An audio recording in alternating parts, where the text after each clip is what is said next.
There is something happening inside you right now that you cannot fully explain.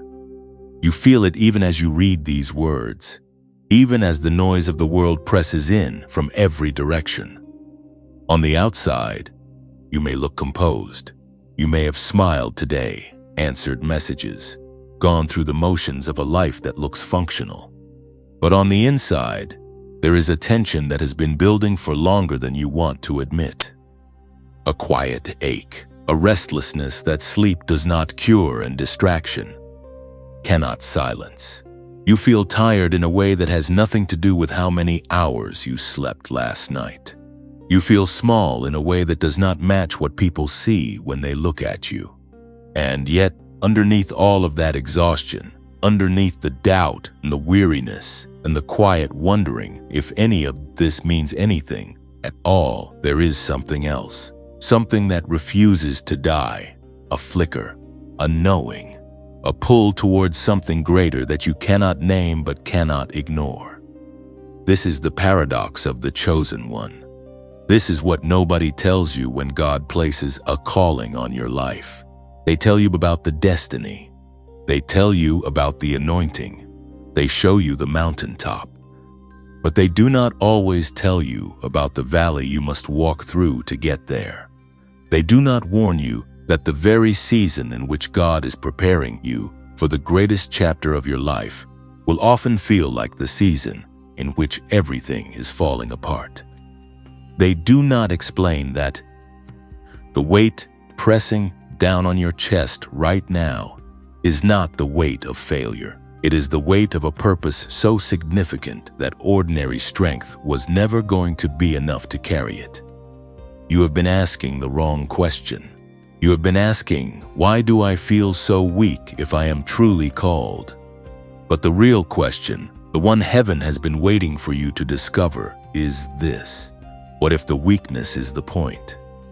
What if the emptiness you feel is not evidence that God has forgotten you, but the very space He is creating inside you, so that His glory has somewhere to pour into?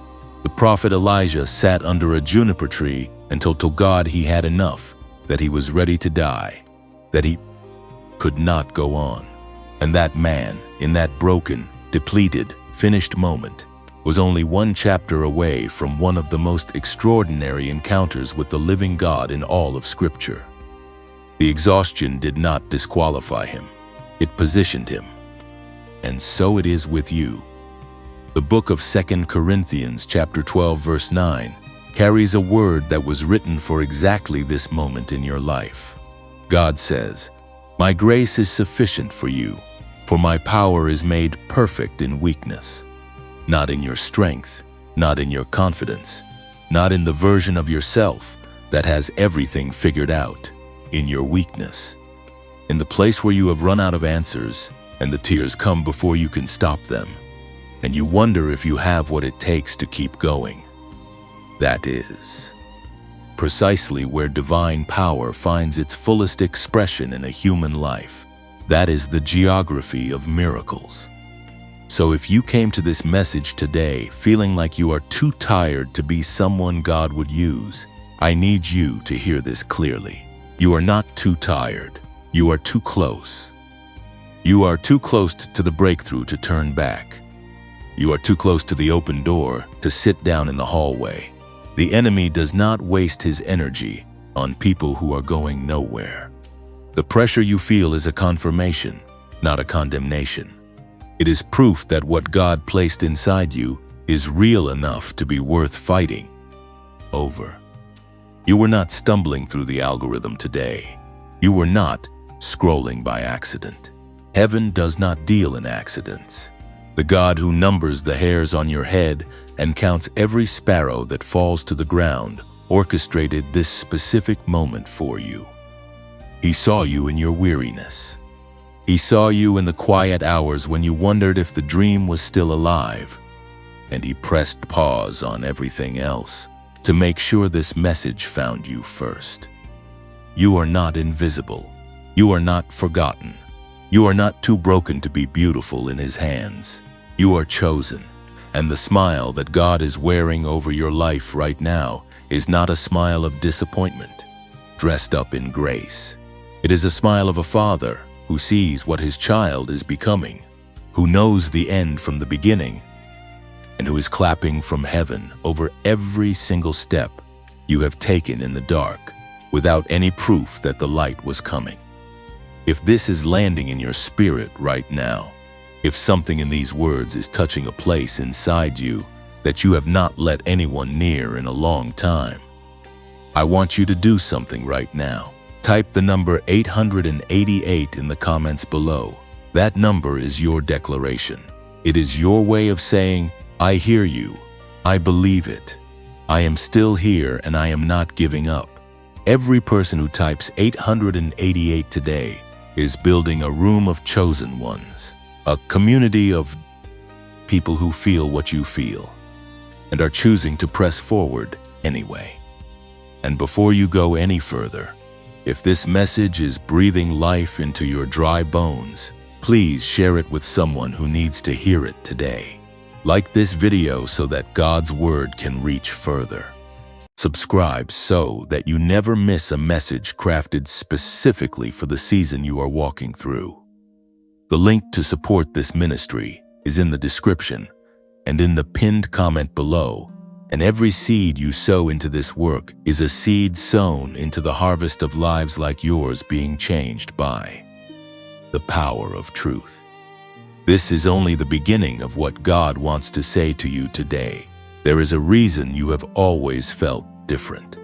Not different in the way the world uses that word, as though something is wrong with you, as though you are an outlier who simply has not found where you belong yet.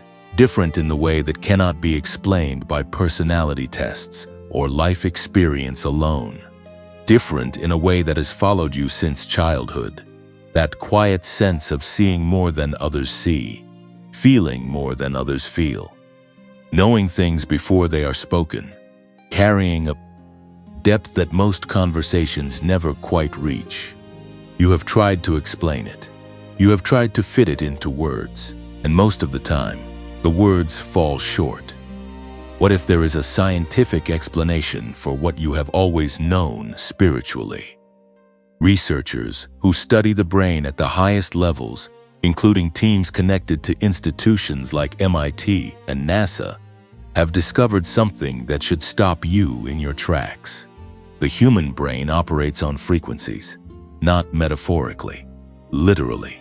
Every thought you have, every moment of clarity, every creative breakthrough, every sudden knowing that arrives before the logic catches up, all of it is measurable as electrical frequency inside your brain.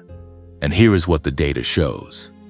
The people throughout history who have demonstrated extraordinary levels of wisdom, creativity, intuition, and influence, the ones who seem to operate on a different plane from everyone around them, their brains shared a specific pattern, a specific frequency signature.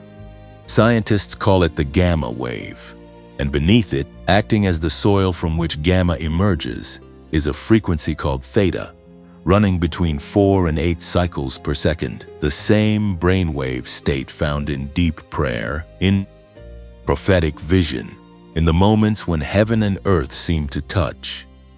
The chosen ones have always carried this frequency.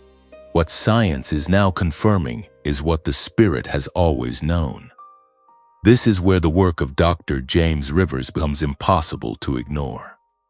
Dr. Rivers is a neuroscientist with more than 30 years of dedicated research into human brain performance, trained in frameworks connected to MIT and research circles that have included collaboration with NASA-level scientific inquiry. He is not a self-help personality. He is not a motivational speaker. He is a man who spent decades asking one specific question. Why do some people seem to access levels of mental clarity, creativity, and accelerated learning that others simply cannot reach? And what is happening inside their brains when they do it?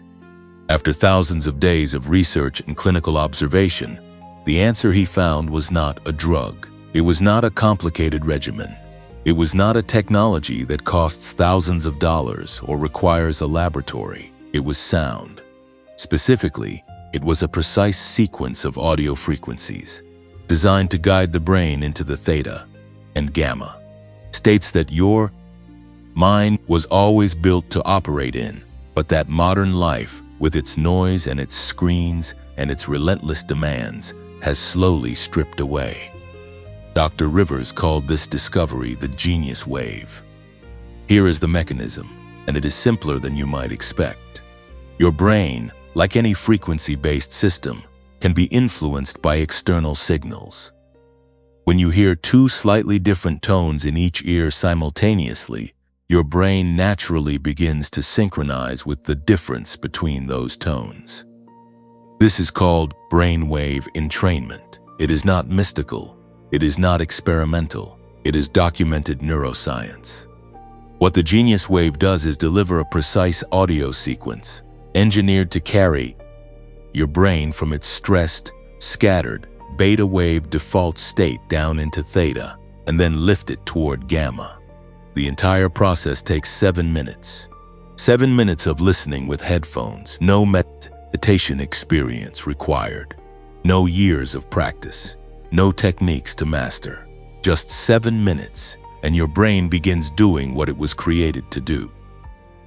You will remember that in the first part of this message, we spoke about the 7 minutes of intentional stillness, of pressing pause on the noise and allowing something deeper to speak. That was not a coincidence. That was preparation. Because the practice we are speaking about now is the physical counterpart to what you were already doing in the spirit. One quiets the soul, the other activates the mind. Together, they create the conditions for the kind of breakthrough that most people only ever read about in someone else's story. But you are not meant to read about it. You are meant to live it. Let me tell you about a woman who felt exactly what you are feeling right now. She had been in a season of exhaustion that she could not climb out of. Her focus was fractured, her confidence was low, and the creative gifts she had always carried felt buried under the weight of everything life had thrown at her. She found the genius wave during a night when she could not sleep. She listened for 7 minutes with her headphones in, not expecting anything dramatic. But when the audio ended, she sat in the quiet for a long time. That night, she slept deeply for the first time in months. By the following Monday morning, she received a call she had been waiting on for almost a year. She did not attribute it to luck. She said something had shifted, something had opened, and she was right. There is also the story of a man who had been stuck professionally for years. Someone who felt like his best thinking was trapped behind a wall he could not break through. Within 2 weeks of using the genius wave daily, he described the experience as if someone had turned a light on in a room that had been dark for so long he had forgotten it had windows. His words, not mine. More than 19,000 people have now used this tool. The rate of people who ask for their money back sits below 4%. That means more than 96 out of every 100 people who try this experience something real enough to keep it. Those are not marketing numbers. Those are the testimonies of people who were where you are right now and chose to take one step forward. Now I want to speak honestly with you for a moment, because I know what some of you are thinking. $39 is not nothing. When you are in a season of financial pressure, when every dollar has a name on it, spending even a small amount on something new feels like a risk. That feeling is valid, and I am not dismissing it. But let me ask you this. What has staying exactly where you are cost you? What has another month of foggy thinking, of scattered focus, of waking up tired and going to bed unsatisfied?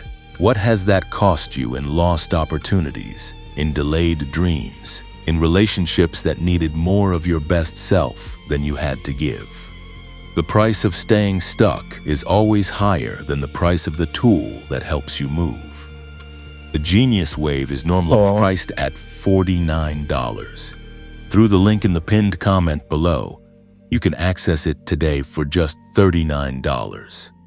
That is $10 less than the standard price, available for a limited time through this channel only. And it comes with a 90-day money-back guarantee. 90 full days. If you listen for 7 minutes a day and feel nothing, if your clarity does not improve, if your focus does not sharpen, if your sleep does not deepen, you contact the team and you receive 100% of your money back. No complicated process, no questions designed to make you give up. A genuine ironclad promise that your investment is protected. But I must warn you about something important. Because this product has changed so many lives, imitations have appeared online. Fake versions, altered audio files, counterfeit links that take your money and deliver nothing, or worse, deliver something that is not the real formula Dr. Rivers spent decades developing. The only safe, verified, authentic access to the Genius Wave is through the single link in the pinned comment below this video. Do not search for it elsewhere. Do not purchase from any other source. The pinned comment is the only door I can stand behind with full confidence. And that door will not stay open at this price indefinitely. The $39 access is time limited. It is reserved for this community, for the people gathered in this specific space, and when the window closes, it closes. There is no guarantee that the offer returns at this level.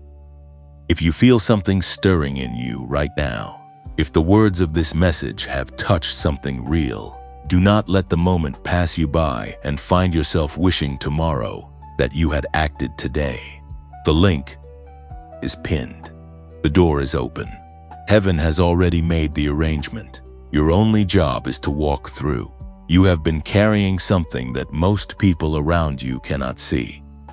It is not visible in the way that a wound is visible, not something that shows up in the way exhaustion shows on a face, or grief shows in the posture of a body that has been holding too much for too long. What you carry is more invisible than that, and somehow heavier because of it. It is the weight of a smile that God has been wearing over your life through every single chapter that you thought disqualified you. Through the seasons you wanted to erase. Through the decisions you have replayed in the dark. Through the years that felt like detours from a path you were sure you were supposed to be walking. Through all of it, without interruption, without condition, without the kind of love that humans offer with strings attached and patience that eventually runs thin, God has been smiling over you. And I need you to understand what that smile means. It does not mean that He is unaware of your pain. It does not mean that He is sitting at a distance, untouched by the things that have broken you, applauding you from somewhere so far away that your tears cannot reach Him. The smile of God is not the smile of someone who does not know what you have been through. It is the smile of someone who knows everything you have been through and has chosen, in full knowledge of every chapter, every failure, every moment of faithlessness and fear, to look at you with delight. That is not a small thing. That is the most staggering truth in the universe. The God who sees all things, who is not deceived by appearances or impressed by performance, who cannot be manipulated by religion or reputation, that God, the real one, looks at you and smiles. The book of Zephaniah chapter 3, verse 17, holds a word that theologians have called one of the most breathtaking declarations in all of Scripture. It says, "The Lord your God is with you, the mighty warrior who saves. He will take great delight in you. In His love, He will no longer rebuke you, but will rejoice over you with singing." Read that again slowly and let it land somewhere deeper than your mind. God rejoices over you with singing, not tolerates you, not endures you while waiting for you to finally get it right, not watches you from a cautious distance, hoping you will eventually be worth the investment. He sings over you. The creator of galaxies, the one whose voice shook mountains and parted seas, and breathed the first breath into human lungs, that God opens his mouth and the sound that comes out is a song, and the song is about you. That is why the battle is already won. Not because you fought perfectly, not because you never wavered or doubted, or sat in the dark and questioned everything you thought you believed. The battle is won because the one singing over you has never lost a single fight. And when the God of all victories declares that you belong to him, when he wraps a song around your name, no weapon assembled against you has the authority to have the final word. You are covered not by your own strength, but by the song of the one whose strength has no ceiling. But here is what I want to draw your attention to, because this is where so many chosen ones get confused about the nature of God's delight. They assume that the smile of God is something they must earn. They live in a constant state of striving, of proving, of performing at a level high enough to justify the calling they sense on their lives. They wake up in the morning already behind, already calculating whether today will be the day they finally do enough to deserve the grace they have been given. And the tragedy of that way of living is not just that it is exhausting, though it is. The tragedy is that it fundamentally misunderstands the nature of the one you are striving to please. God's smile over your life was not triggered by your performance. It was established by his choice. Before you drew your first breath, before you made your first decision, before any of the chapters that you are proud of or ashamed of had been written, God looked at you and made a declaration. He saw everything you would be and everything you would fail to be, and he chose you anyway. The smile came before the striving. The delight preceded the deservedness. You did not earn your way into his favor, and you cannot sin your way out of it. What you can do, what you are being invited to do right now in this very moment, is stop running from it and simply receive it. There is the difference between a life lived trying to earn God's smile and a life lived from within it. One is a performance. The other is an identity. One keeps you in a perpetual state of anxiety, always checking, always measuring, never quite sure if you have done enough. The other roots you in a security so deep that the storms which used to level you become winds that you learn to stand in. Chosen ones who understand that God's smile is already over them do not fight the same battles, same way. They do not enter rooms apologetically. They do not shrink from the calling on their lives because they are afraid they are not qualified. They move with the quiet, unshakable confidence of people who know whose they are, and that knowing changes everything about how they walk through the world. This is connected to what we explored in the earlier part of this message, when we spoke about the frequency that chosen ones carry. That frequency, the one that researchers observe in people operating at the highest levels of creativity and clarity and intuitive knowing, it is not separate from the spiritual reality of being smiled upon by God. It is an expression of it. When a human being truly rests in the delight of their Creator, when the inner war of striving and proving goes quiet and something deeper takes its place, the brain reflects that shift. The theta waves deepen. The gamma activity increases. The mind begins operating from a place of abundance rather than scarcity, from trust rather than fear, from identity rather than performance. Science and spirit are telling the same story. They are just using different languages. And your body has known this longer than your theology has been able to articulate it. There have been moments in your life, probably not frequent enough, when you felt it. A stillness that was not emptiness.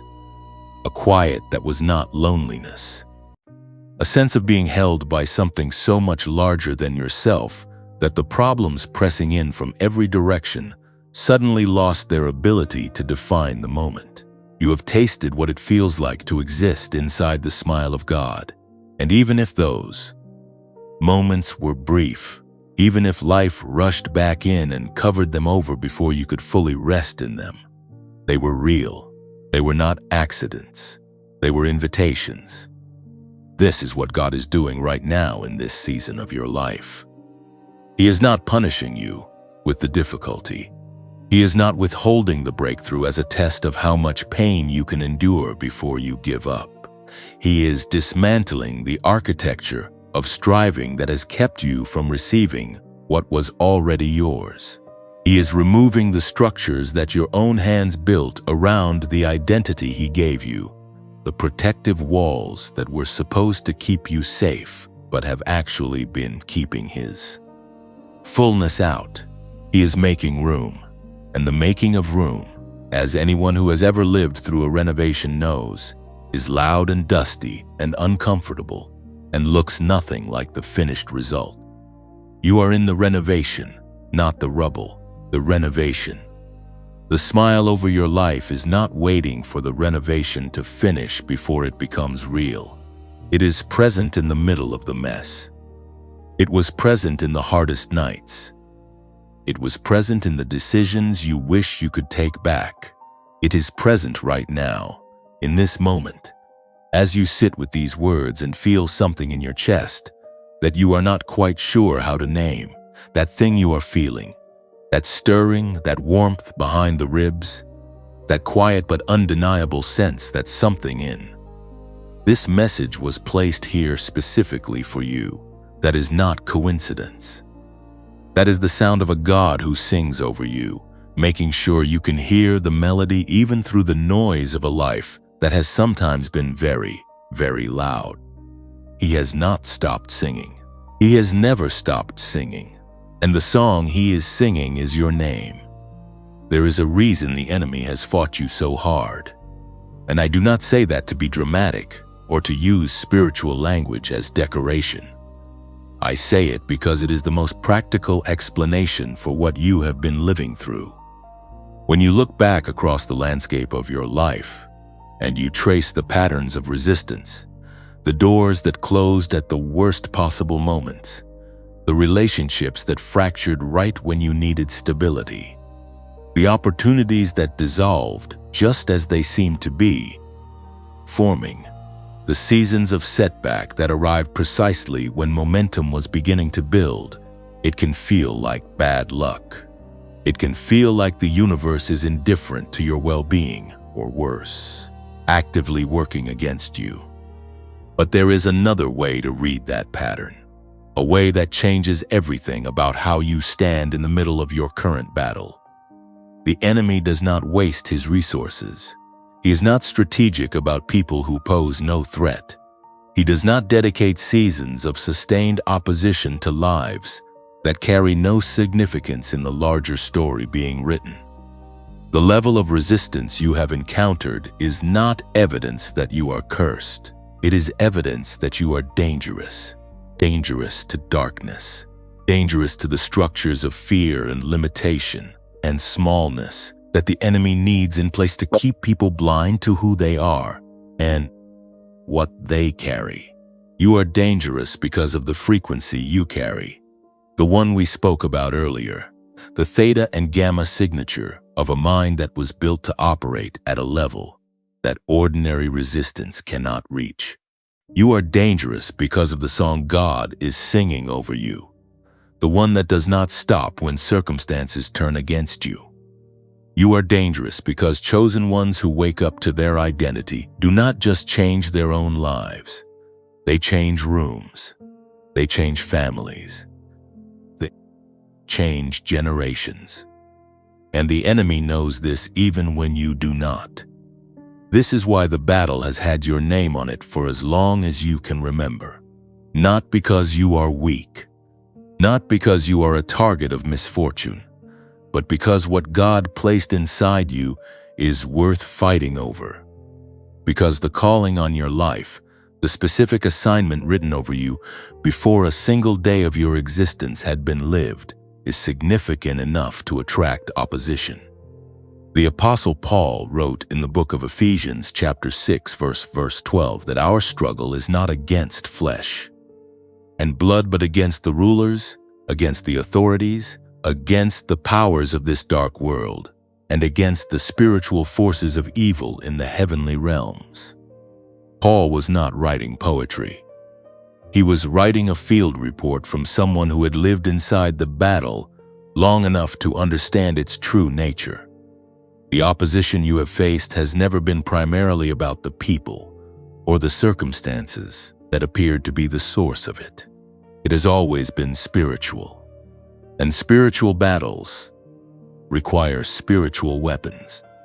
But here is the word that needs to land in the deepest part of your understanding today. The battle has your name on it, yes, but it also has an outcome already written over it. And that outcome is not defeat. It is not a close call. It is not a narrow escape where you barely make it through with a fraction of what you were supposed to carry into your destiny. The outcome is victory. Complete, declared, already settled in heaven victory. Because the one fighting for you has never lost. Because the song being sung over your life is not a lament. It is a triumph song. Because the God who smiled over you before the battle began is still smiling now. Not despite the fight, but because he already knows how it ends. This is the truth that changes the way you move through the days ahead. You are not fighting toward an uncertain outcome, hoping that if you pray enough and believe hard enough and hold on long enough, maybe things will turn in your favor. You are walking forward inside a victory that has already been declared. Your job is not to win the battle. Your job is to stand in the win, to walk like someone who knows the end of the story, to open your mouth and speak like someone whose words carry the weight of a finished work, to make decisions from a place of settled confidence rather than panicked desperation, because the one whose opinion matters most has already given his verdict, and his verdict is that you are covered, you are chosen, and you are coming through. That shift in perspective, from fighting for victory to standing in it, is not just spiritual theory. It has a physical dimension that connects directly to everything we explored when we spoke about the genius wave and the frequencies your brain was built to operate in. When your mind is locked in a survival state, when cortisol is high, and your nervous system is running the constant low-grade emergency signal that prolonged spiritual warfare can create, the theta and gamma frequencies go quiet, the clarity dims, the creative solutions that should be rising to the surface stay buried. The intuition that God wired into you as a chosen one gets drowned out by the noise of a brain that is too stressed to hear anything beyond the immediate alarm. This is why the 7-minute practice matters so much in a season of battle. Not because it replaces prayer or faith or the Word of God, but because it creates the inner conditions in which all of those things can land with their full weight. A mind that has been guided back into its natural frequency is a mind that can receive, and a mind that can receive is a mind that can be led. If you have not yet looked at the link in the pinned comment below, I want to gently draw your attention back to it. Not because this message is about a product. This message is about you, about your calling, about the battle that has your name on it, and the victory that has already been declared over it. But tools matter. The right tools in the right season can be the difference between a breakthrough that takes years and a breakthrough that takes days. The link in the pinned comment connects you to something that was developed specifically for minds like yours. Minds that carry more than average, that feel more than average, that need more than average support to operate at the level they were designed for. And now I want to take a moment to speak to you about something close to my heart. This channel does not earn money from YouTube. There are no advertisements running through these messages. No revenue being generated in the background while you watch. Every video created here, every word written and spoken over people like you, is produced because we believe in what God is doing in the lives of chosen ones who are walking through exactly the kind of seasons we have been describing today. We want to keep showing up. We want to keep creating these messages, keep building this space where people who carry what you carry can come and be reminded of who they are and whose they are. But doing that requires support.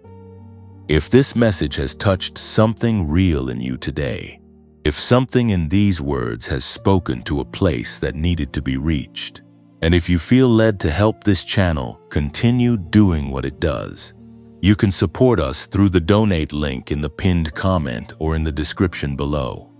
Every contribution, regardless of size, is genuinely meaningful. It is not a transaction. It is a partnership in something that is reaching people in their darkest moments and reminding them that they are not forgotten. And if you are not in a season where giving financially is possible, please know that your presence here matters more than you realize. Watching this video to the end, leaving a comment below, sharing this message with one person in your life who needs to hear it today, subscribing to this channel so that future messages find you when you need them most. These are not small things. They are the way this community grows. They are how the song reaches further. So, if this has stirred something in you, like this video right now, share it with someone who is in a battle today and does not yet know that the victory has already been declared over their life, and subscribe so that we can keep walking this road together. The battle has your name on it, but so does the win.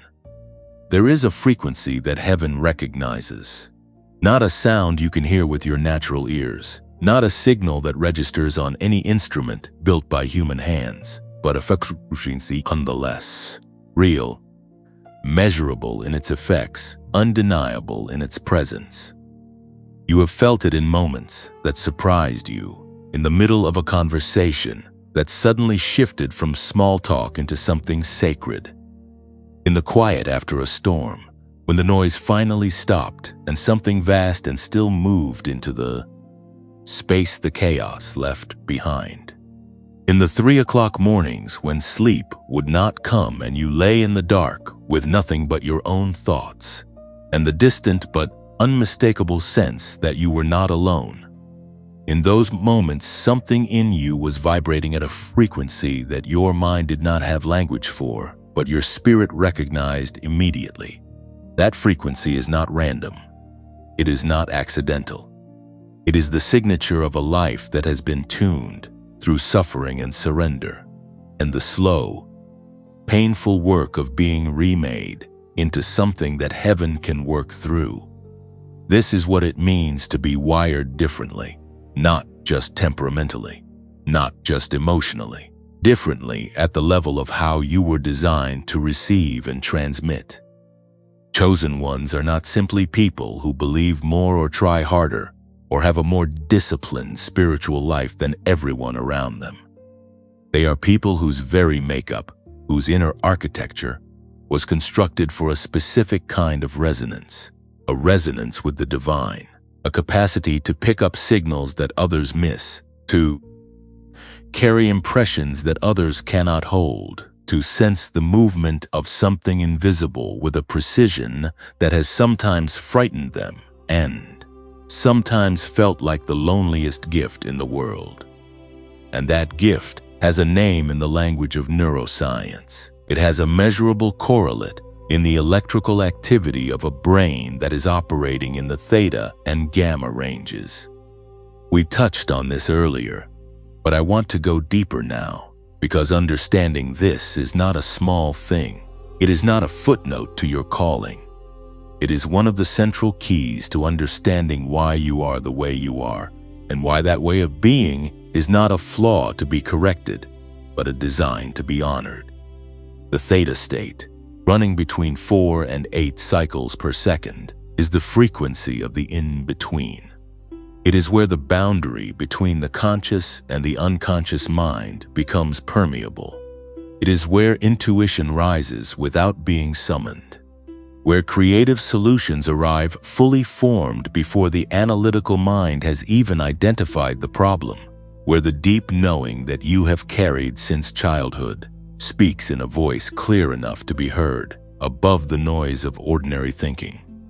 Every major spiritual tradition across human history has described states of prayer, meditation, and divine encounter that map almost perfectly onto what neuroscience now describes as theta activity. The mystics did not have the language of brainwave frequencies, but they were living inside the experience that the language describes. And then there is gamma. Running above 30 cycles per second, gamma is the frequency of integration, of moments when everything suddenly makes sense.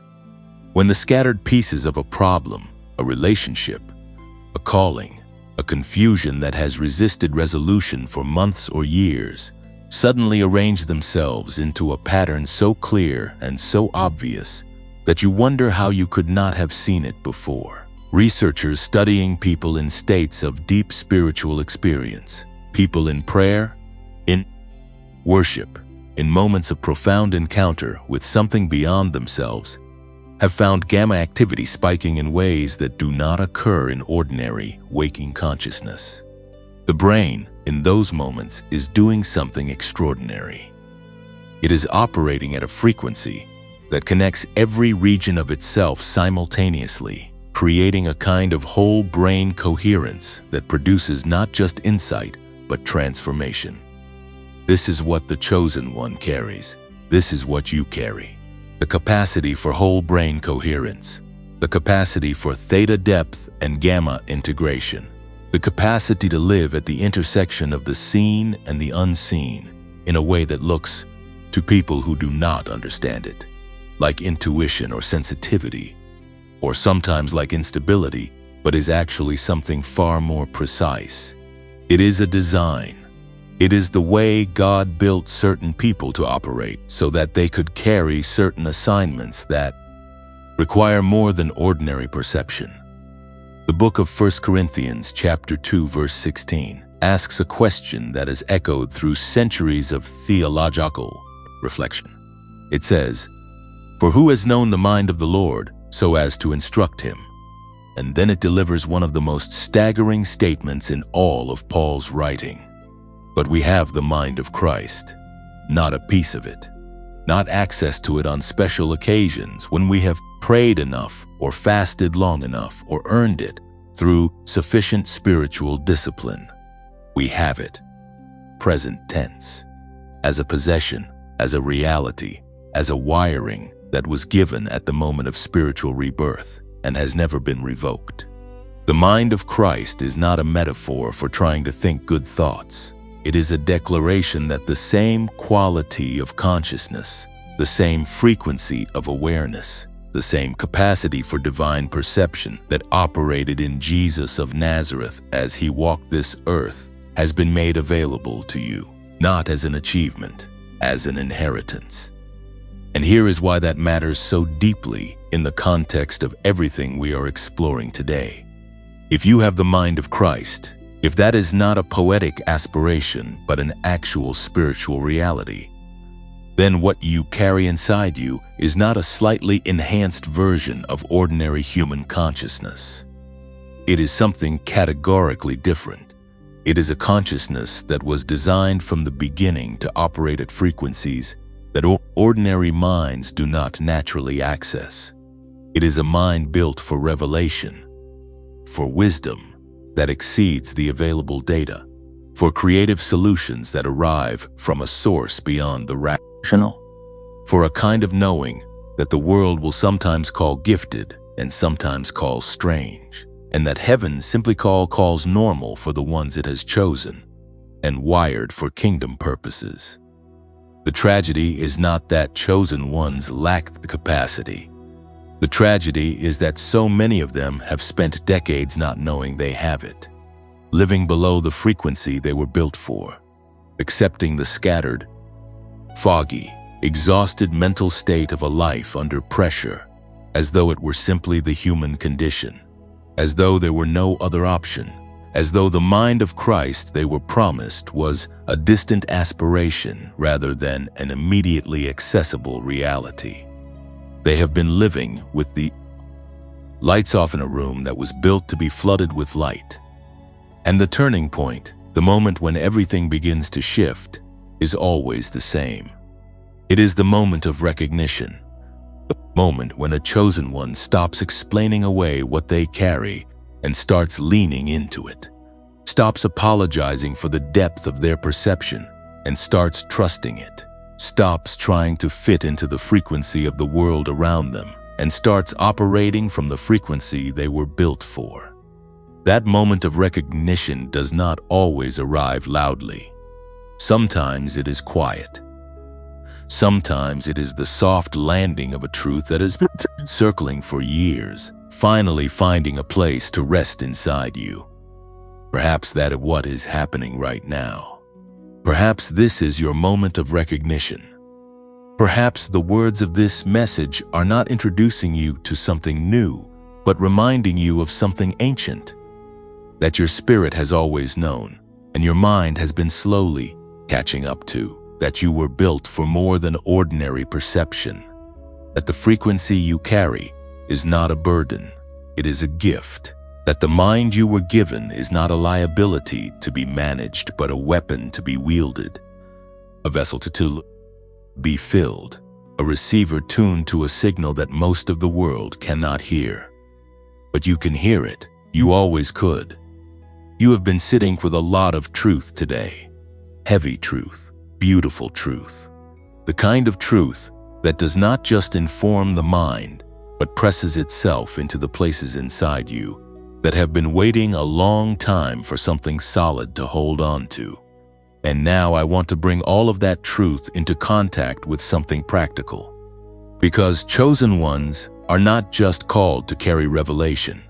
They are called to act on it. They are called to take what heaven has shown them and bring it into the physical reality of their daily lives with intentionality and consistency. Destiny is not a passive experience. It is a daily practice. And the daily practice we are about to explore is one of the most deceptively simple and profoundly effective things you can build into the rhythm of your ordinary mornings. We have spoken about the frequency you carry. We have spoken about theta and gamma, about the mind of Christ as a present tense reality, about the way chosen ones are wired at a level that goes deeper than personality or preference. And all of that is true whether you do anything with it or not. The wiring is there. The capacity is real. The frequency is yours.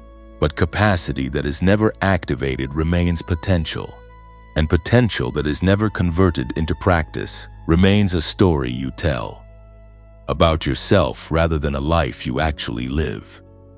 This is why the 7-minute practice matters so much. Not because 7 minutes is a magic number pulled from thin air, though we will come back to why that specific duration is significant, and not because sound frequencies are a substitute for faith or prayer or the living Word of God, but because the human brain, as brilliantly as it is designed, as magnificently as God constructed it, is also susceptible to the accumulated weight of modern life in ways that genuinely suppress its ability to operate at the level it was created for. Stress rewires neural pathways. Chronic pressure floods the brain with chemicals that actively inhibit the theta and gamma activity we discussed in the last section. Sleeplessness, overstimulation, emotional weight, the relentless pace of a world that never truly goes quiet.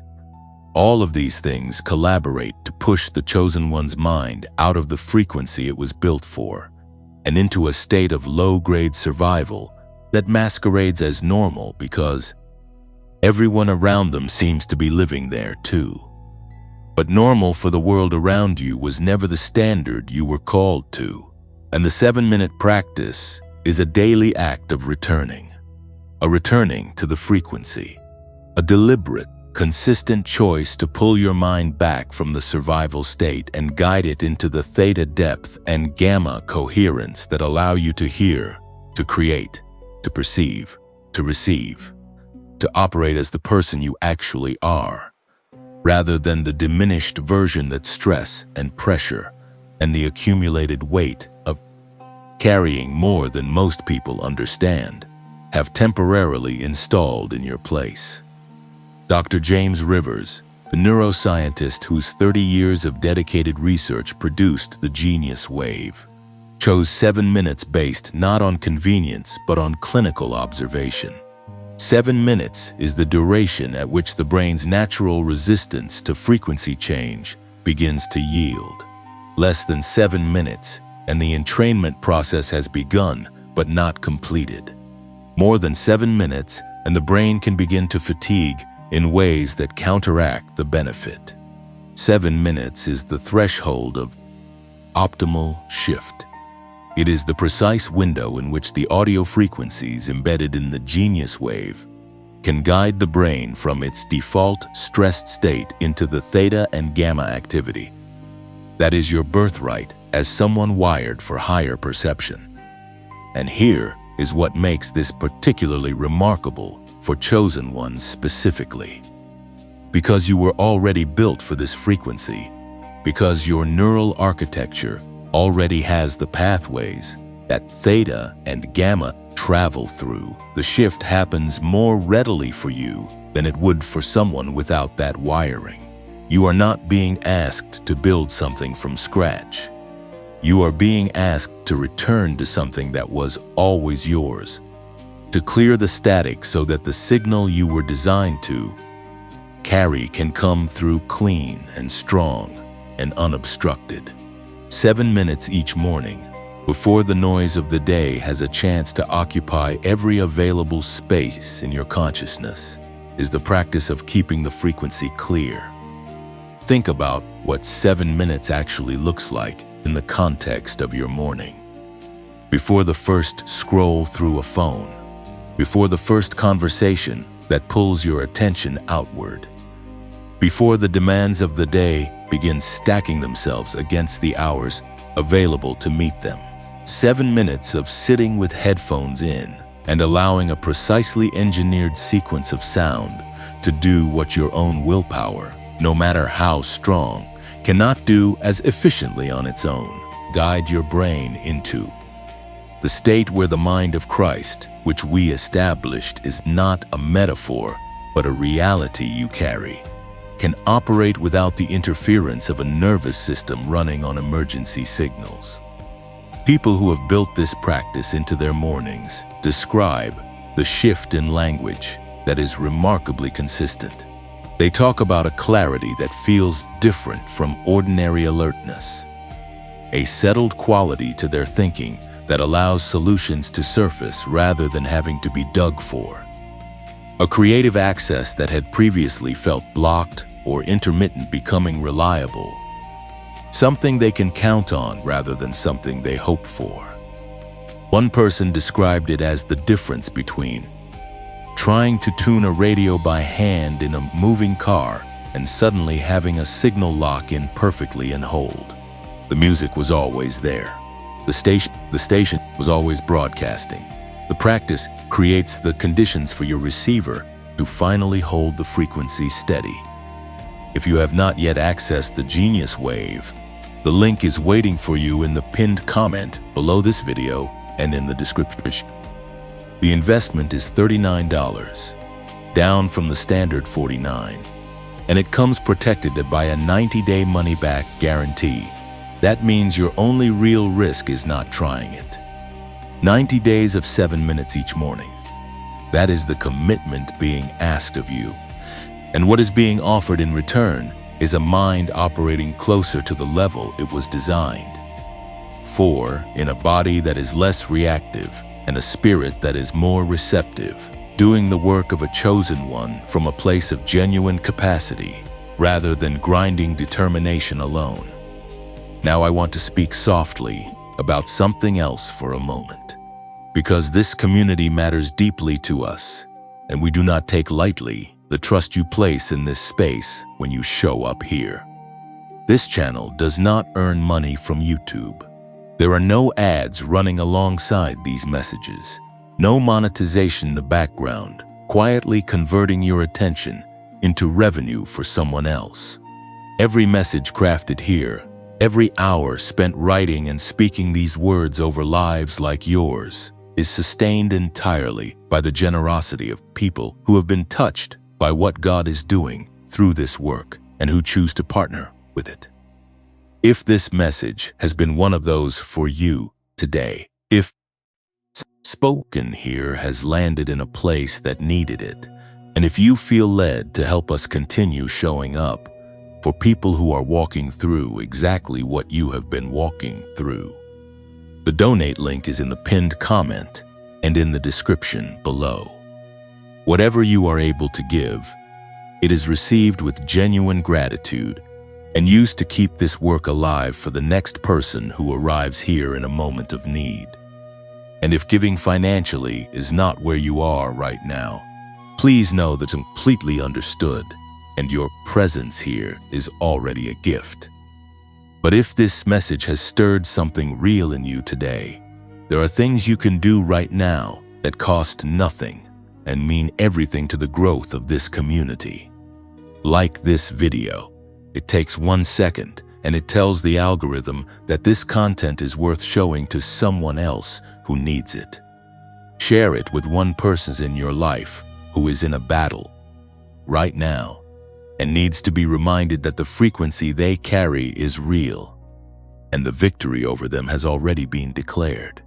And if you have not already subscribed to this channel, do that now so that when the next message is released, when the next word comes that was written specifically for a moment you have not arrived at yet, it finds you without you having to go looking for it.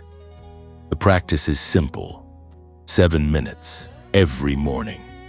A returning to the frequency that was always yours, and a community of chosen ones walking that return together, one day at a time, in the quiet confidence of people who know that the battle has their name on it, and so does the victory. There is something buried inside you that the seasons of difficulty could not reach. Not the rejection, not the years of waiting in rooms where your name was never called, not the relationships that ended before they should have, or the opportunities that dissolved before they materialized, or the long stretches of silence from heaven, when you prayed and prayed, and the ceiling felt like concrete, and the words you sent up seemed to fall back down unanswered. None of it reached what God placed at the core of you. None of it had the authority to touch the deepest thing, because the deepest thing was not given to you by circumstances, and therefore cannot be taken by them. It was placed in you before you arrived here, sealed in, woven into the fabric of who you are at a level that no amount of opposition, internal or external, has ever been able to unravel. What God deposits in a chosen one is not fragile. It does not require perfect conditions to survive.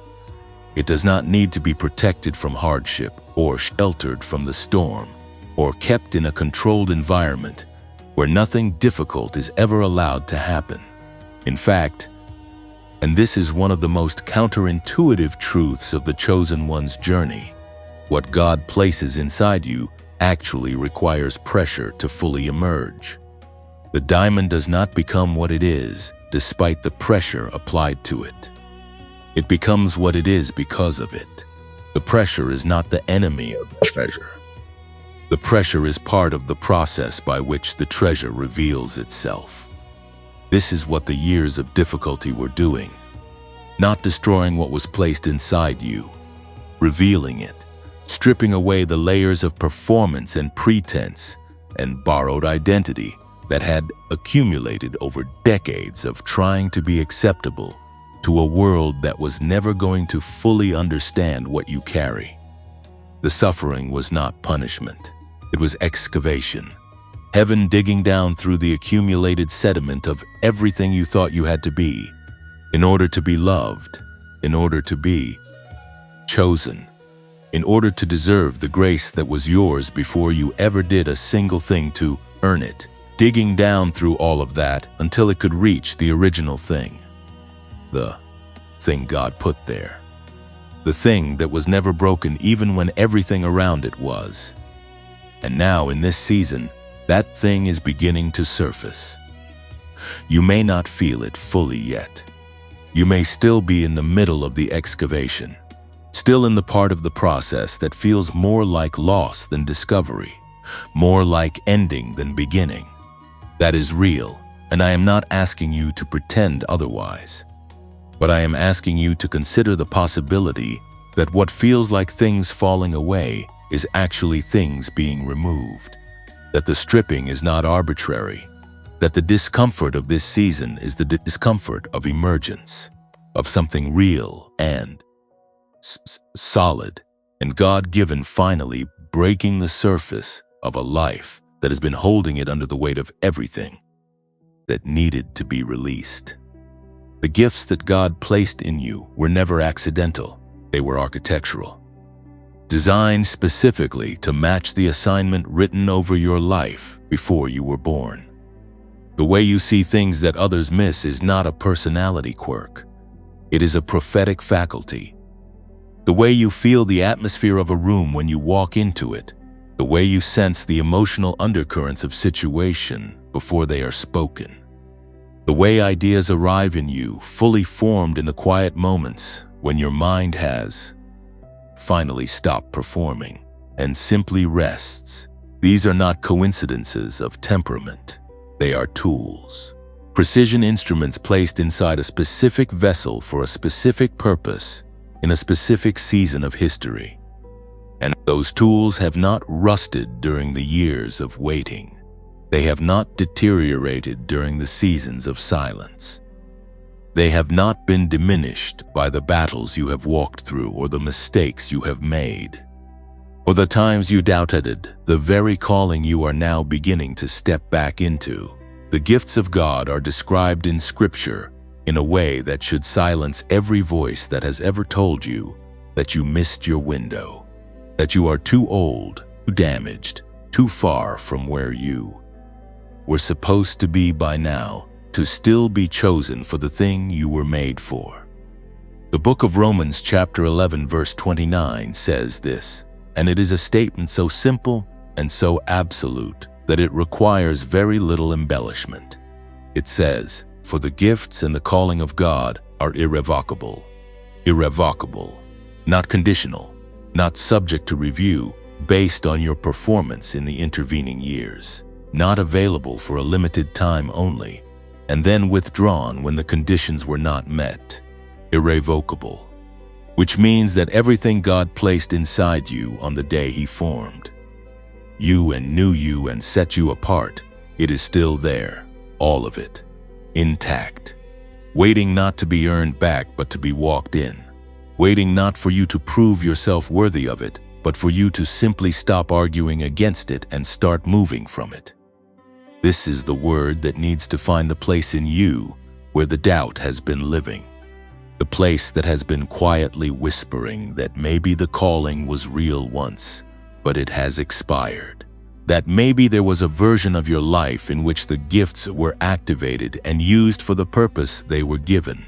And that version is gone now, replaced by this one, this slower, heavier, more complicated version, where the best you can do is hold on and hope that some fragment of the original plan still applies. That whisper is a lie, a specific, targeted, strategically placed lie, designed to keep you from walking in the very thing that makes you dangerous to everything that darkness is trying to build. The gifts are irrevocable. The calling is irrevocable. And this means that the creativity you thought had dried up is not gone. It is waiting for the conditions that allow it to flow. The wisdom you thought had been silenced by confusion is not absent. It is waiting for the frequency to clear so it can speak without interference. The prophetic perception you thought had been buried under too many years of disappointment is not dead. It is dormant, and dormant is not the same as dead. Dormant is a seed in winter ground, completely alive, completely intact, simply waiting for the season to shift so it can do what it was always going to do. And the season is shifting, right now, in you, around you, over the specific geography of your life and your calling, and the assignment that has your name on it in heaven's ledger. The winter of waiting is not permanent. It was purposeful, and purpose always has a completion point. Always has a moment when the ground breaks, and what was underneath rises, and the thing that looked finished was actually just beginning. Think about the people throughout Scripture who carried gifts that seemed buried beyond recovery. Joseph, thrown into a pit by the very people who should have protected him, sitting in prison with a gift of interpretation that had no arena in which to operate, looking from the outside, like a man whose story had reached a dead end. And then in the space of a single conversation, a single day, a single moment when heaven decided the preparation was complete, everything changed, not gradually. Suddenly, the gift that had been intact through every year of imprisonment was still there, still sharp, exactly what it needed to be. And when the moment came, it operated with a precision that years of apparent dormancy had not diminished by a single degree. That is the nature of what God places inside chosen ones. It does not erode during the waiting seasons. It does not lose its edge during the quiet years. It does not require you to go back and relearn what you were given before the difficulty began. It is simply there, as complete as the day it was deposited, as powerful as the moment.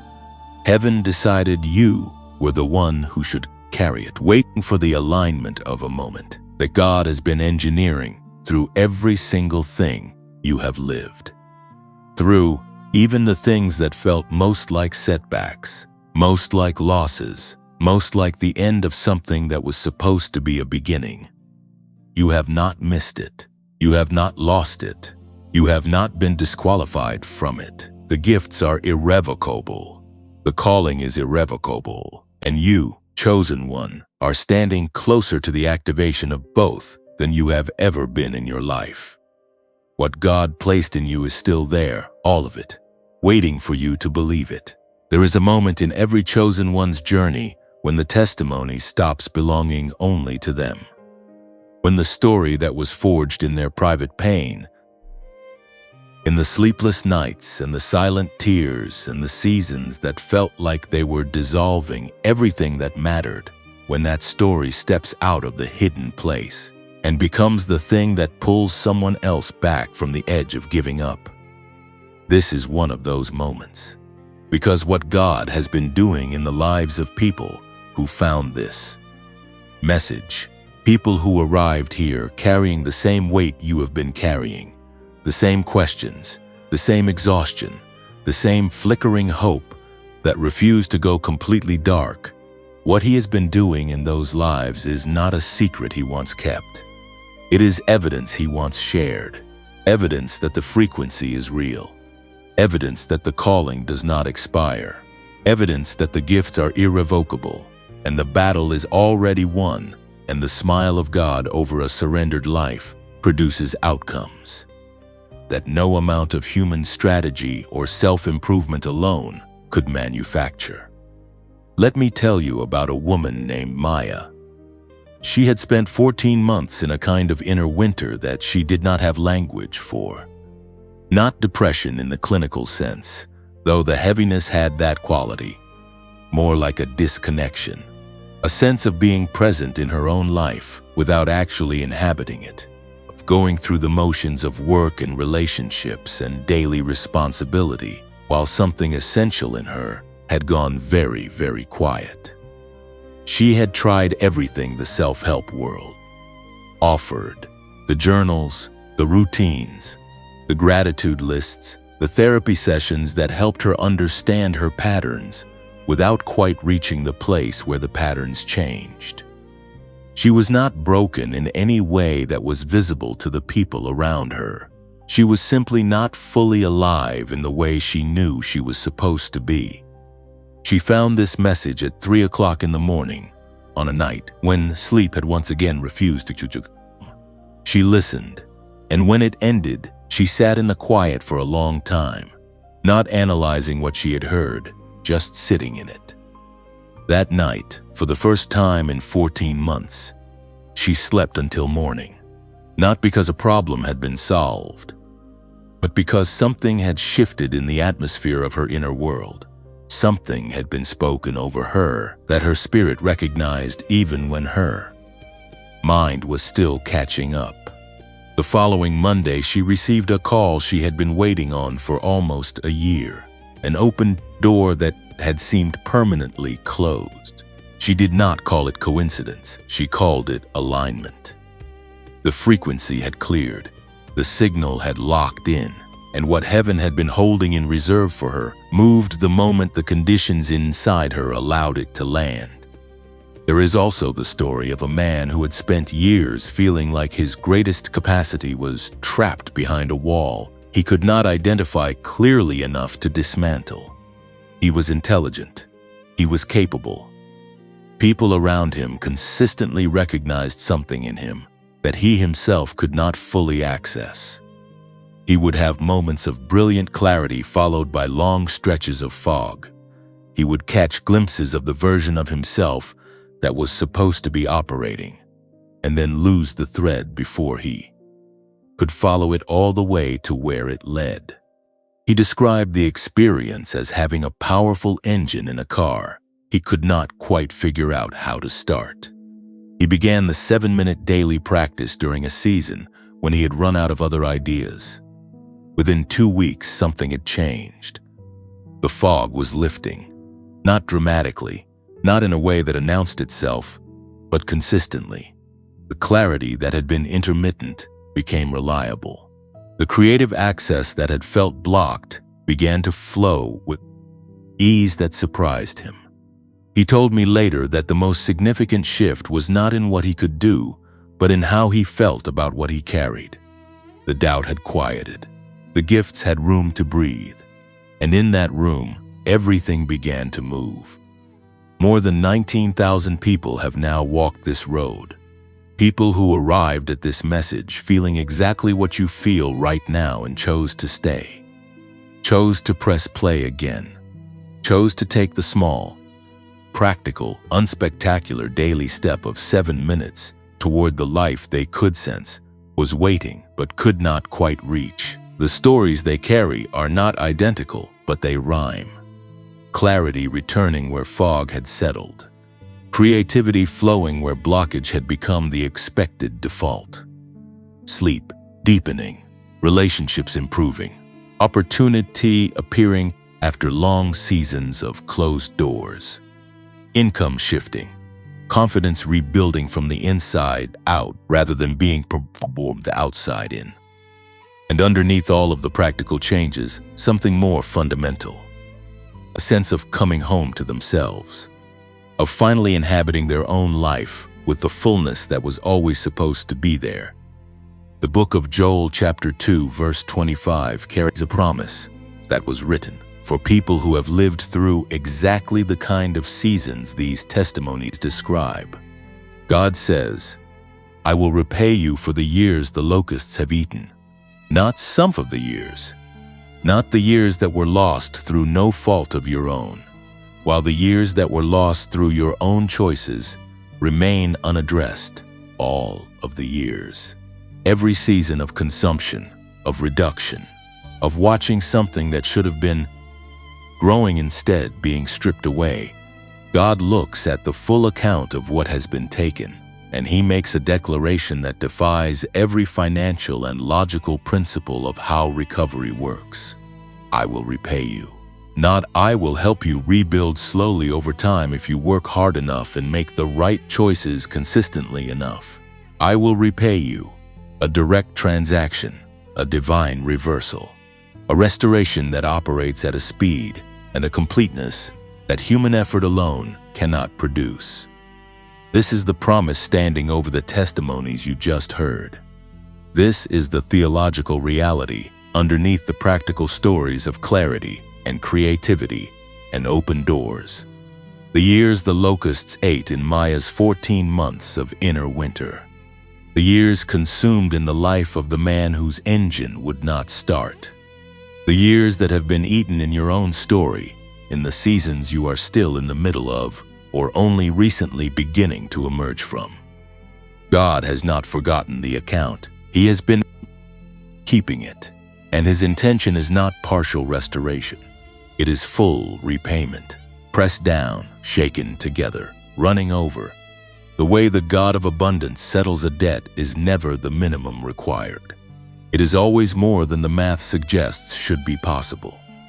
If something in these testimonies is stirring a hope in you that has been very quiet for a very long time, I want you to do something right now that is simple but significant. Type the words "Repay me, Lord" in the comments below.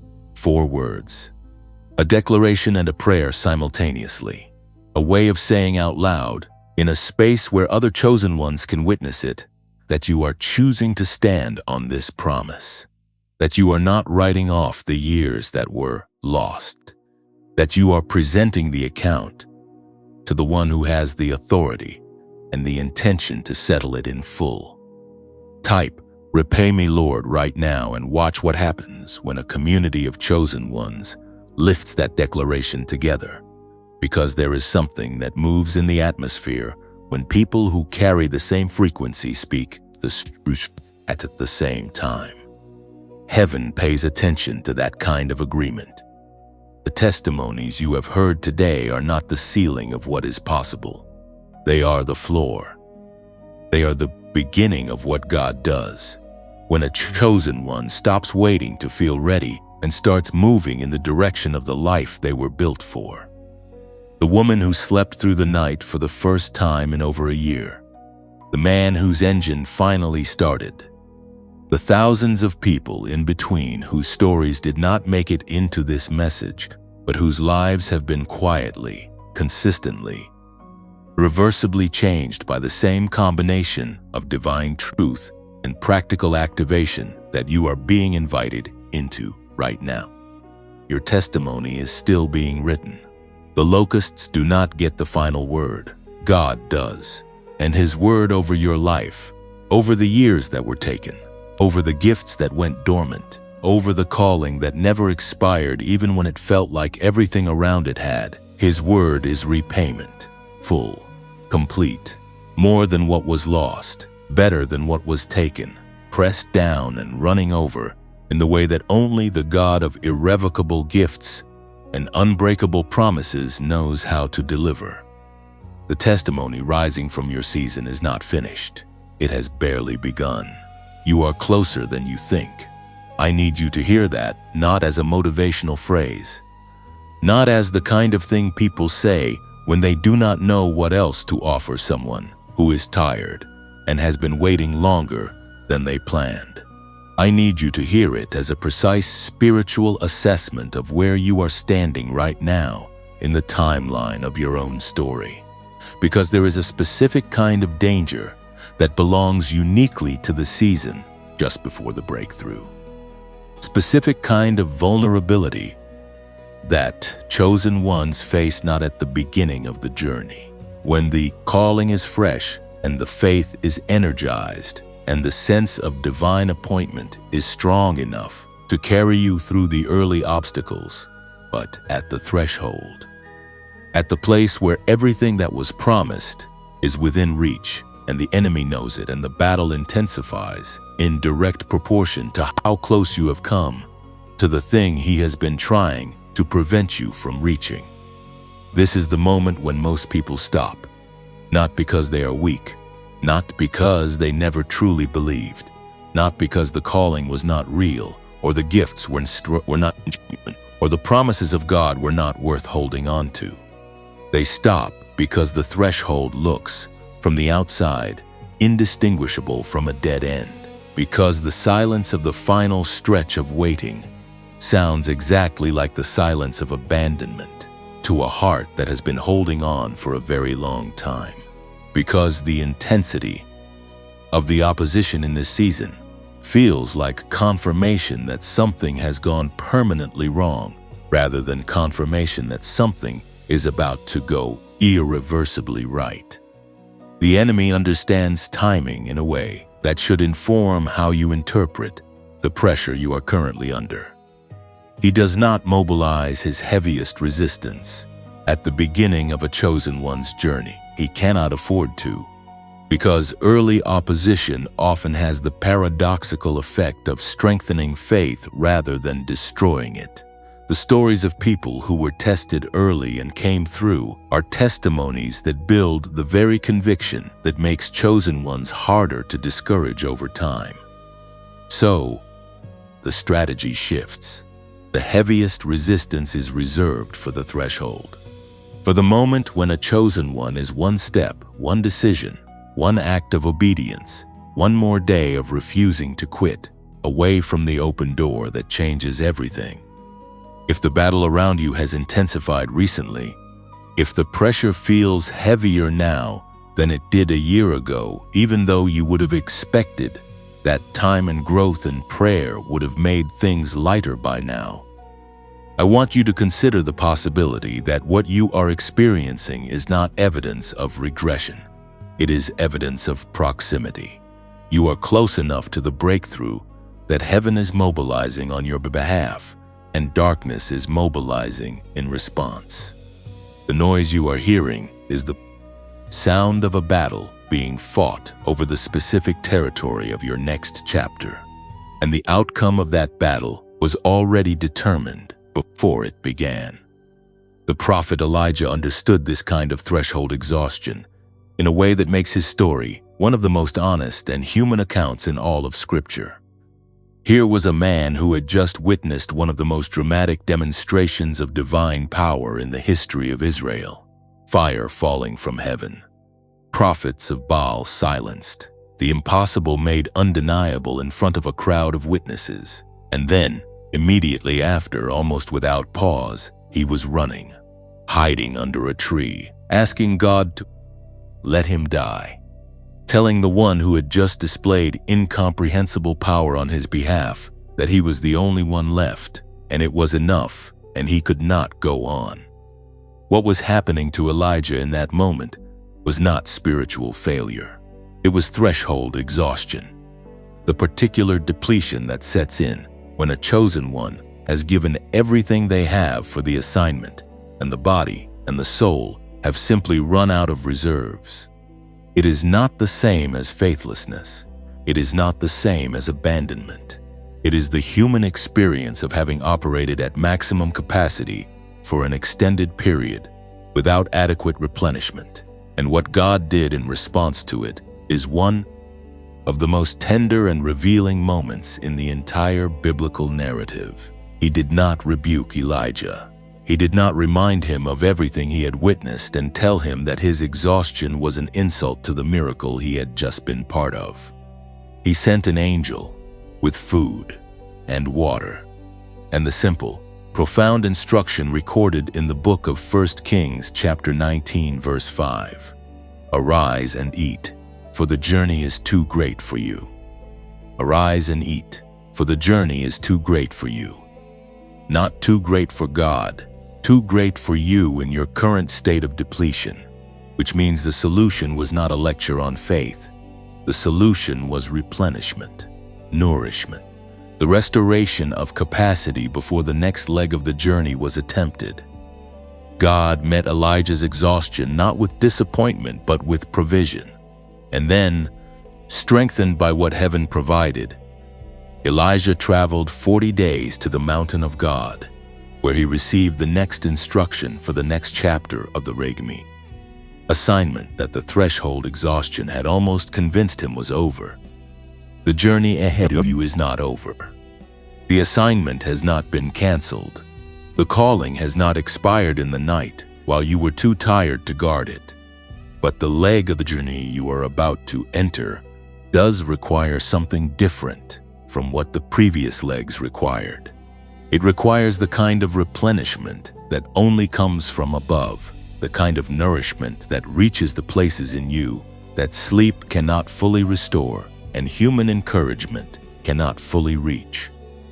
The kind of strengthening that happens when a chosen one stops performing faith and simply receives it, stops trying to generate the momentum from inside a depleted tank, and simply opens to the provision that heaven has been extending in the direction of their exhaustion all along. This is what the stillness of this threshold season is asking of you. Not more striving, more receiving, not more figuring out, more trusting, not more analyzing the distance between where you are and where you are supposed to be. More resting in the certainty that the one who called you to the assignment is fully capable of completing what he began in you, and that your current state of depletion is not an obstacle to that completion, but the very condition in which he tends to do his most intimate and transformative work. Think about what changes when you internalize this. When you stop reading the intensity of the current battle as evidence that you are losing and start reading it as evidence that you are close. When you stop interpreting the exhaustion as a sign that you do not have what it takes and start recognizing it as the threshold experience of someone who has been faithfully carrying something heavy for a long time and is now being invited to receive strength for the final stretch rather than generate it independently. When you stop standing at the door of the next chapter, waiting to feel ready, and start understanding that readiness in the kingdom is not a feeling you arrive at through sufficient preparation. It is a gift you receive through sufficient surrender. The door in front of you is not locked.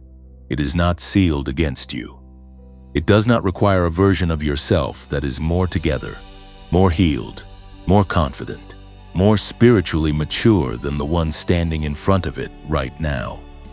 It requires exactly the version of you that is here, the tired one, the one who has been waiting longer than planned, the one who has questions that have not been answered, and wounds that have not been fully healed, and a faith that has been bent by the wind of this season but has not been broken. That version of you is the one the door was built for, because God does not wait for chosen ones to reach a state of perfection before he opens what he has prepared for them.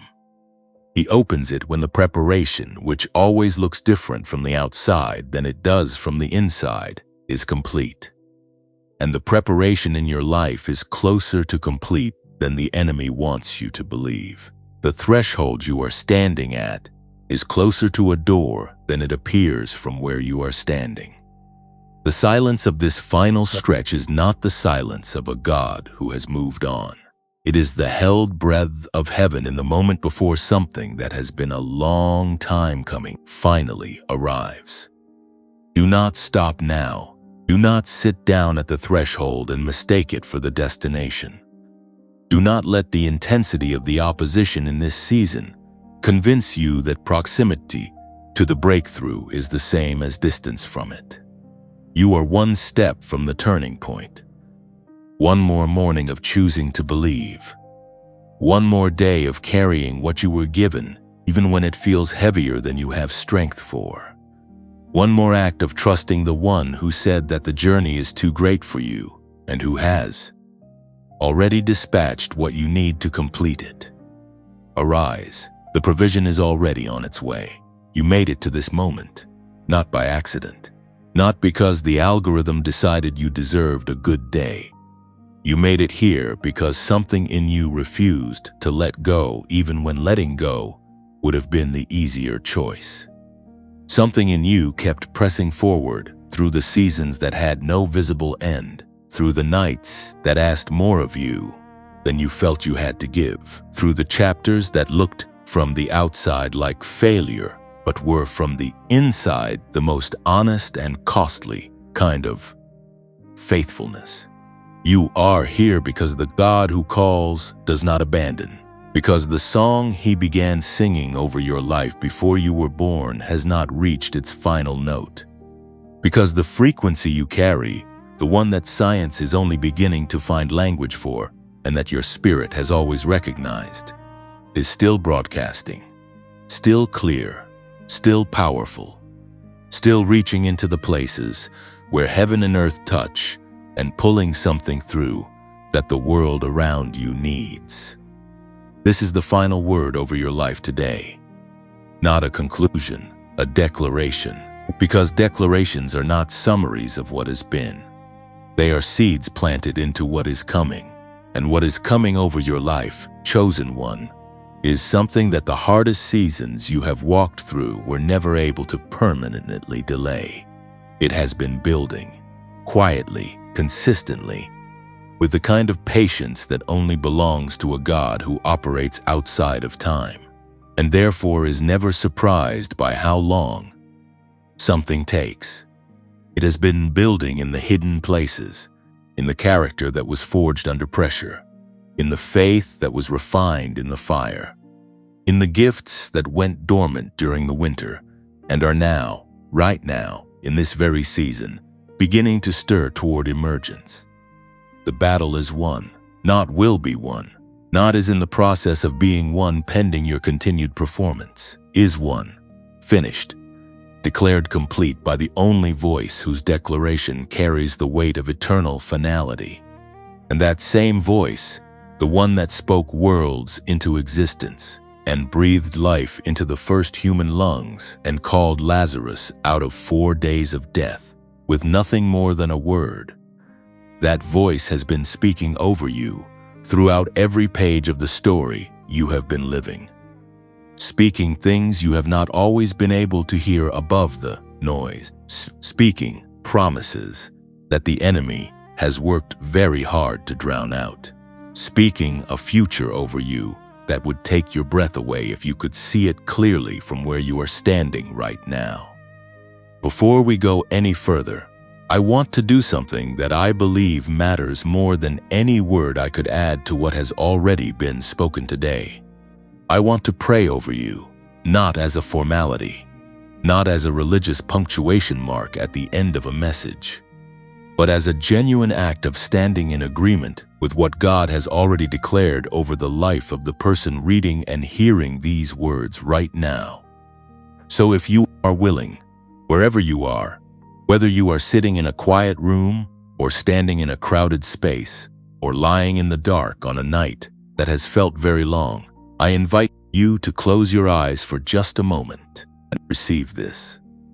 Father, I bring before you the one who has stayed with this message today, the one who arrived here, carrying more than they have been able to say out loud, the one whose faith has been bent by the wind of this season, but has not been broken. I thank you that their presence here was not coincidence but divine arrangement.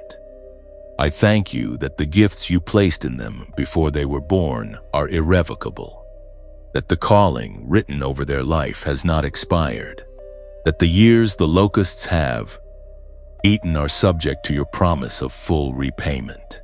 I ask you now to do what only you can do, to reach into the places in them that are still waiting to be reached, to speak into the silence that has felt too long, to strengthen what exhaustion has depleted and restore what opposition has tried to take.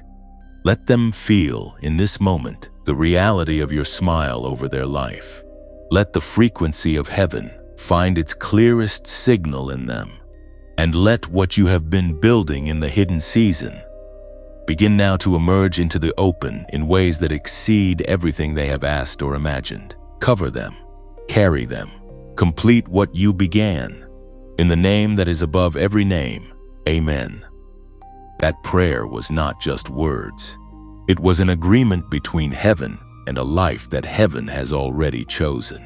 And agreements made in that space carry a weight that circumstances do not have the authority to overturn.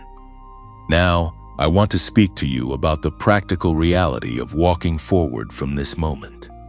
Because chosen ones who receive truth without taking a corresponding step often find that the truth fades faster than it should.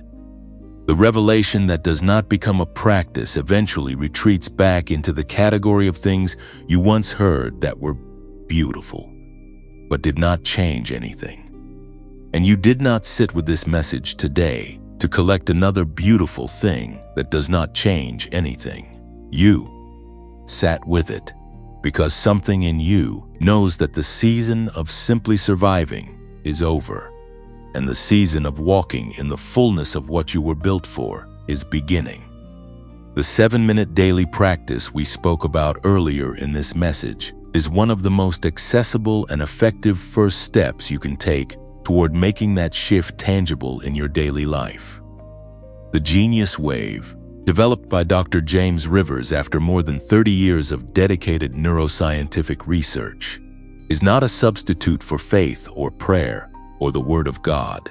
It is a tool, a precisely engineered audio experience that guides your brain back into the theta and gamma frequencies, where your God-given gifts, your intuition, your creativity, your wisdom, your prophetic perception can operate without the interference of a nervous system running on chronic stress.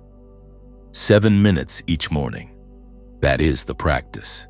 And the link to access it at the reduced price of $39, protected by a 90-day money-back guarantee, is in the pinned comment below and in the description.